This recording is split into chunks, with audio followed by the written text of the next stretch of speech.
আরজিকর হাসপাতালে নারী চিকিৎসককে ধর্ষণ ও হত্যার ঘটনায় ভারতের পশ্চিমবঙ্গ রাজ্যে টানা আন্দোলন বিক্ষোভে উত্তপ্ত পরিস্থিতি বিরাজ করছে।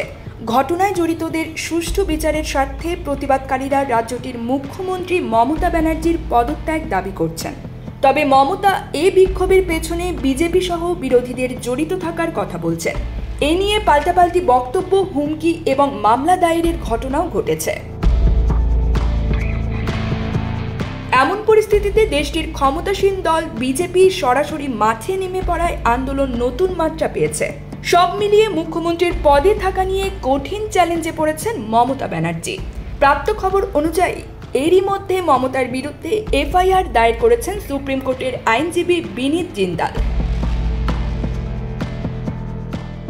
বাংলা চললে দিল্লিও থেমে থাকবে না মন্তব্য করার জন্য তিনি এই মামলা করেছেন।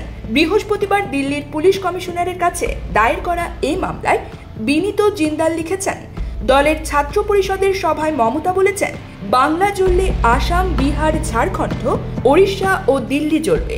এটি স্পষ্ট যে এই মন্তব্য প্ররোচনামূলক এবং রাষ্ট্রবিরোধী। বিভিন্ন অঞ্চলের একাধিক গ্রুপের মধ্যে হিংসা এবং ঘৃণা ছড়াতে পারে। এর আগে বুধবার কলকাতার মেয়ো রোডে তৃণমূল ছাত্র পরিষদের প্রতিষ্ঠা দিবসের সভা ছিল।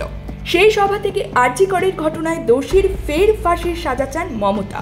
এরপরে বিজেপিকে আক্রমণ করেন। বাংলাদেশের প্রসঙ্গ টেনে তিনি বলেন, কেউ কেউ মনে করছেন এটা বাংলাদেশ, আমি ওদের ভালোবাসি, ওদের সংস্কৃতি আমাদের সংস্কৃতি এক, তবে এটা আলাদা রাষ্ট্র। ভারতবর্ষ একটা আলাদা রাষ্ট্র। বাংলায় যদি আগুন লাগান কোনো রাজ্যই থেমে থাকবে না। বাংলায় আগুন লাগালে আসাম থেমে থাকবে না, উত্তর পূর্ব উত্তরপ্রদেশ থেমে থাকবে না, বিহার, ঝাড়খণ্ড, ওড়িশা ও দিল্লিও থেমে থাকবে না। আপনার চেয়ারটা আমরা টলমল করে দেব। মমতার এই মন্তব্যের বিরোধিতা করে সরব হয়েছে একাধিক বিজেপি শাসিত রাজ্যের মুখ্যমন্ত্রীরা। আসামের মুখ্যমন্ত্রী বলেন, দিদি আপনার এত সাহস হলো কিভাবে যে আসামকে হুমকি দিচ্ছেন? আমাদের রক্তচক্ষু দেখাবেন না। উত্তরপ্রদেশের মুখ্যমন্ত্রী যোগী আদিত্যনাথ, ওড়িশার মুখ্যমন্ত্রী মোহন চরণ মাঝি, মণিপুরের মুখ্যমন্ত্রী এন বীরেন সিং এবং বিহারের উপমুখ্যমন্ত্রী বিজয় কুমার সিনহা মমতার মন্তব্যের বিরোধিতা করেন।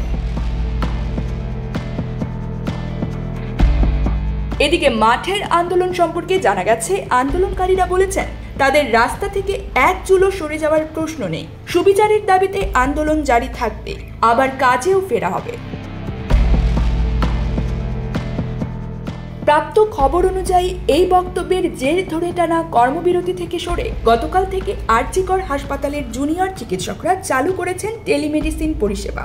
সকাল 10টা থেকে দুপুর 2টা পর্যন্ত হাসপাতালের জিএলটি বিল্ডিং থেকে চলে এই ভার্চুয়াল পরিষেবা।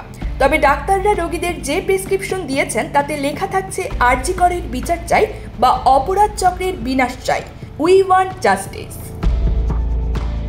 News desk, focus TV.